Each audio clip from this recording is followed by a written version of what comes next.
Welcome to this issue of Technical Explanation. Today we will talk about two industrial-grade inertial navigation systems, FOG-INS and MEMS-INS. As an inertial sensor practitioner, this is almost one of the most asked questions. The inertial navigation system INS calculates the positio, attitude and speed of the carrier through gyroscopes and accelerometers. The biggest advantage: completely autonomous and independent of external signals.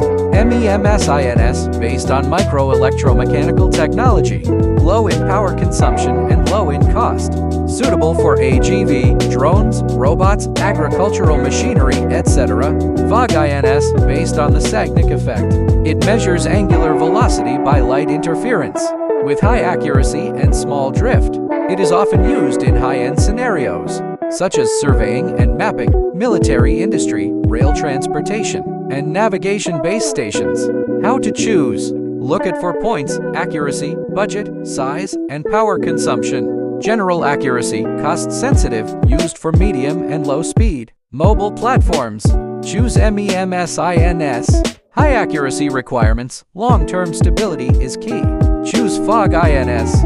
In a word, MEMS represents flexible integratio, and FOG represents extreme accuracy. If you choose the right one, the project will save you both trouble and money.